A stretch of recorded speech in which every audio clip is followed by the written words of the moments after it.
All right. Well, thanks for tuning in, everybody. And it is my distinct pleasure to have Bev Steiner with me today for a quick 10, 12-minute interview.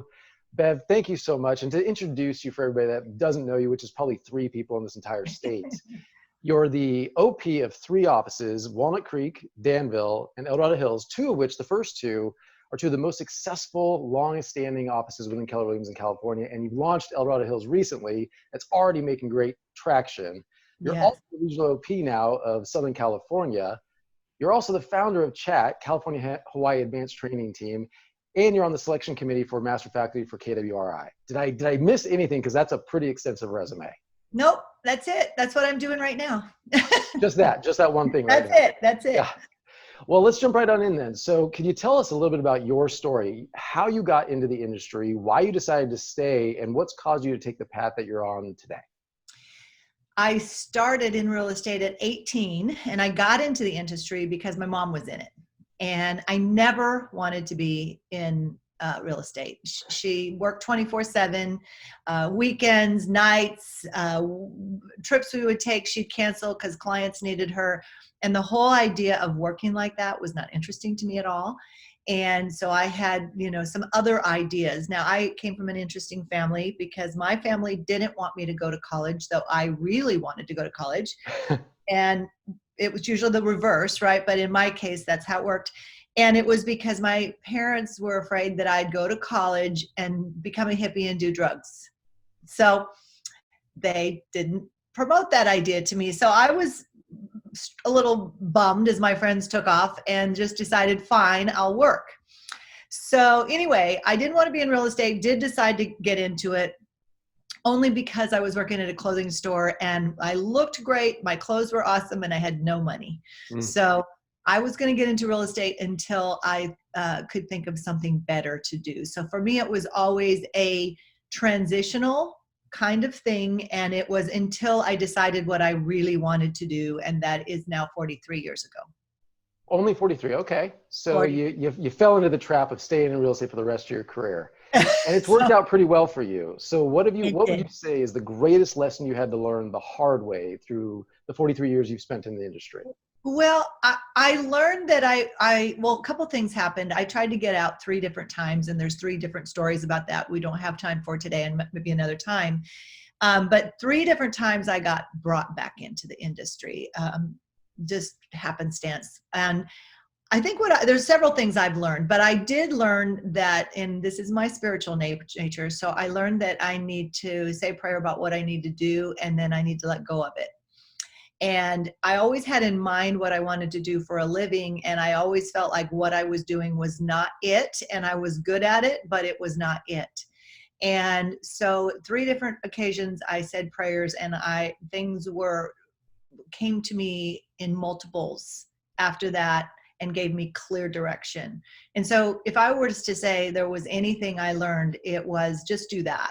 And when I struggle and try to do it without that and try to figure it out on my own, usually I make a wrong choice. So that would be one thing. Another thing, now I'm doing exactly what I want to do. So that's really interesting. It has taken me to the exact career that I would have selected for myself, which is the teaching, coaching, overseeing, managing, all that. And I needed to go through all the stuff I went through for me to be better here, and then also to relate with others as they're coming up the ranks. Yeah, and I love that. And it's one of my questions, actually. I'm going to skip right to it because you're the owner of 3 very successful market centers. You've just recently taken on the role of regional operating partner in Southern California. You started CHAT as well, a sister company I know to a couple on the East Coast. What keeps you forging ahead into new opportunities and new challenges when really you don't have to at this point? Right. No, financially, I don't have to. That's not a bragging thing. It's just a thing to tell people that sometimes there's reasons to do things that have nothing to do with money.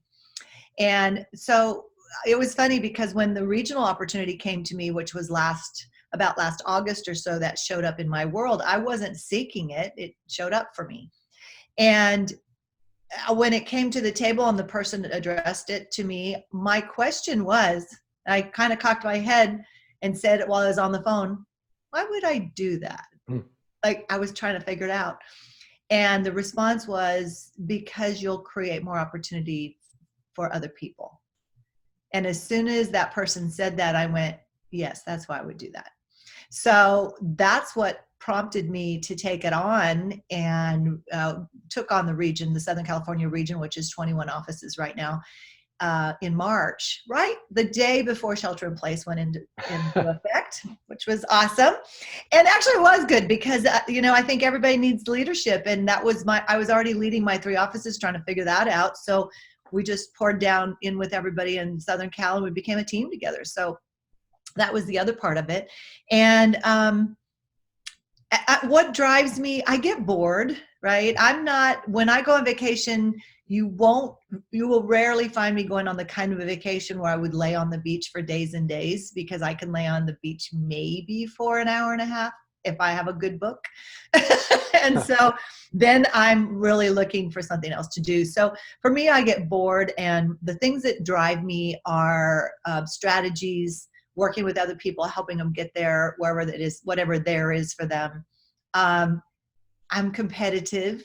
So putting stuff up on the board and figuring out just a tiny bit, right, Mike? Putting things up on the board and figuring out how to win.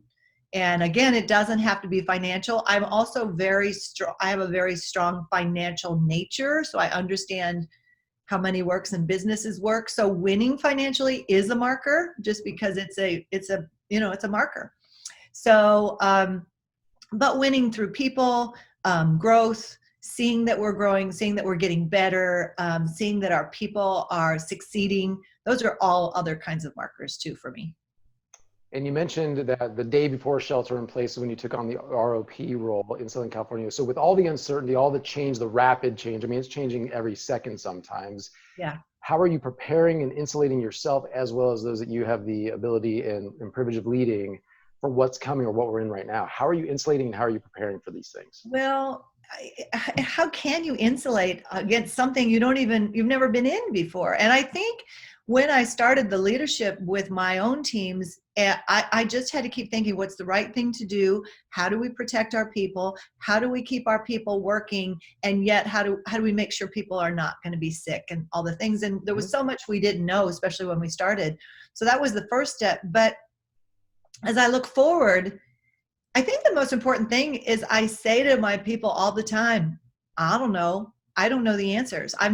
Nobody trained me to be in a pandemic, and I've never been in one before. So what we're going to do is we're going to be really smart with our finances. We're going to make sure our expenses are tight. We're going to make sure that we've got money put aside so we can get through any downturn. Right now we're in it's strong. The market is strong. The agents are really out there doing well.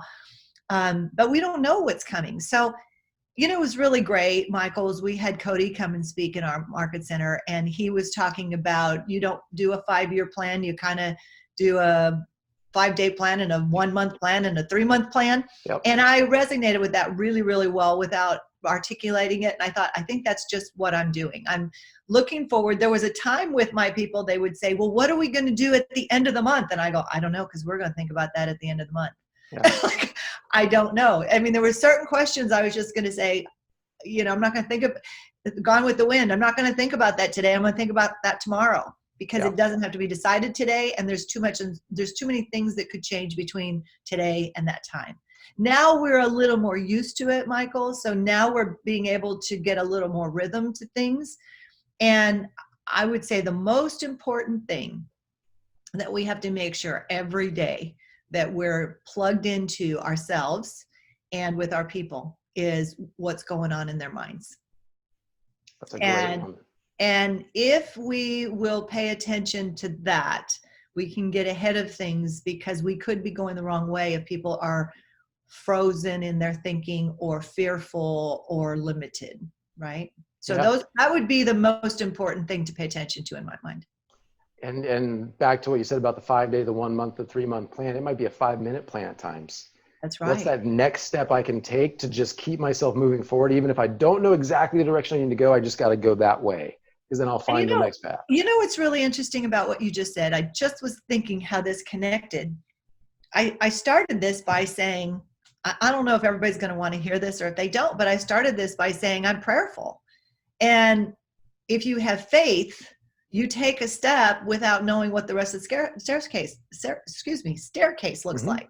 So I, in faith, I put my foot forward and I go, everything's going to work out one way or the other. Everything's going to be okay. So I'm just going to keep moving forward. I'm going to keep help my people moving forward, and we're going to keep doing the right things. And we're going to try to stay away from the drama and the political craziness that's going on. We're just going to stay away from that, and we're just going to keep our eyes focused on anything and everything that we do have control of. And the most important thing about that is the most important thing we have control of is how we think and how we treat other people. Oh, Those are our two most important. absolutely. That's how you show up as a human. That's how you show up for yourself and others. I love that. Yeah, So, and we'll mess up. If of we mess course, up, we've got to have some good friends around us to help us know we messed up, right? exactly. And that's the culture that I know that you have built around you and that you're building with others now is I'm going to call you on it when you screw up. And it's not from a place of wanting to beat you up. It's a place of care. It's a place of let's get Yeah, better so we can move forward. I don't want you to keep heading towards that cliff. Exactly. And sometimes it's going to feel harsh. Sometimes it's going to not be super nice, and it's going to protect you. I promise. Yeah. So I love that. Knowing what you know now, what would you tell your younger self? The first thing I would say is everything's going to be okay. You know, you're going to be all right, because I spent a lot of time worrying about things when I was younger, and there was some turmoil, and I was trying to figure my way through that. So I think that's the most important thing. I think the other thing is you don't have to be less so other people can be more. That was something sometimes I had to pull in because others maybe were uncomfortable with me being as big of a person as I feel like I am naturally. Mm-hmm. And I had to learn that doesn't have to happen, right? And then I think the other thing, I have three, and the third one is choose your battles. Not everything is important. Not everything is important. Just choose what's important and just go after that, and let some of the other stuff go. So I bet it drives you insane then when you're on social media and you see in the comments people just wanting to fight over anything. No, yeah. There's just things that aren't important, and you're not going to change anybody's mind. And all you guys are just doing is being the Hatfield and the McCoys, and those two never really got it figured out. So true. Right. Great analogy. Yeah. All right. Last question for you. What advice would you give to anybody, a leader? We're all leaders in our own right, in our own way. A leader, an agent that really wants to take the next step in their lives and in their business. What's the best piece of advice you could think of to give them right now? Well, plug into everything that you can that relates to other people who are where you want to be. If others have done it, you can do it too. There is no limitation. But however, the plug in and then the actions have to happen. So if I plug in and learn from you, Michael, and then I go, that was so good, Michael is amazing, and then I just go back to the way I've always done things, nothing's going to change. So there's such discomfort for most of us in change. And what that means is we get comfortable in our routine. We get comfortable in the way we do things and our style. But if we want to get something different, then we've got to change. And we have to recognize that there's discomfort, and we have to recognize that's not a bad thing. And as soon as we go, oh, I'm uncomfortable, that is not bad. That means I'm probably doing something that's going to change my trajectory. And it's exactly what Michael does. And I don't really like being on the phones like Michael does, but you know what? I want what Michael has. And I have people say to me all the time, I've had lots of people say to me, gosh, Bev, I want to be who you are, do what you've done. And I don't think I'm so great, but I've achieved a few things. And I want to do that.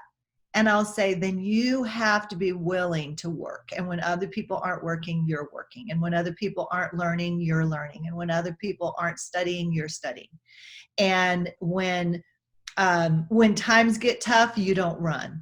And when some days you're wondering why you're doing it, you don't quit. Those are all the things that get you to where some of our people are that we want to follow.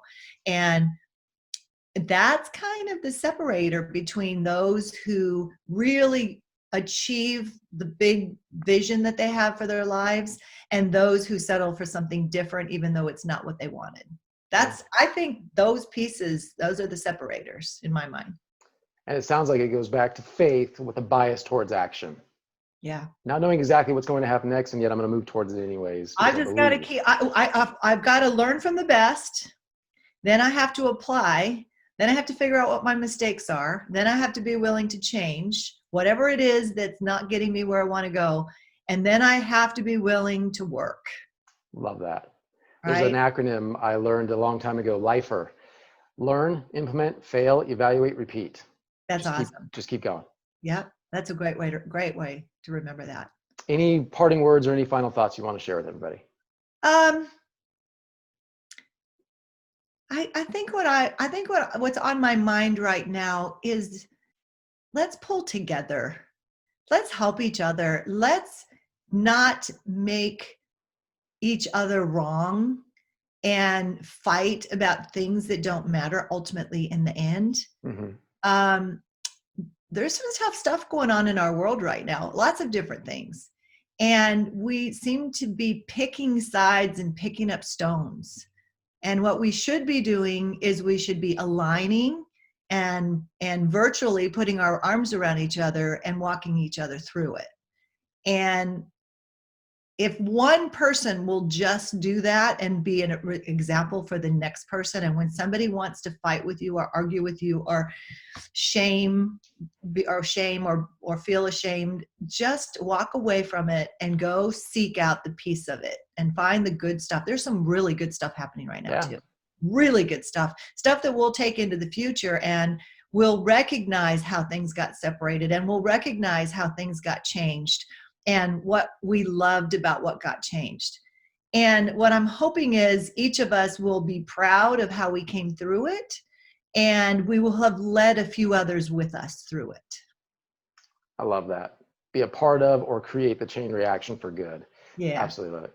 Well, Right. Bev, thank you so much. I consider you a mentor of mine. I really appreciate you and your time. And anybody out there watching, listening, if you have any questions, feel free to reach out directly. We'd be more than happy to help and come together. So thank you, Michael. I appreciate you too. I'm your biggest fan. I appreciate that. Thank you so much. All right, everybody. Have a great day. Bye.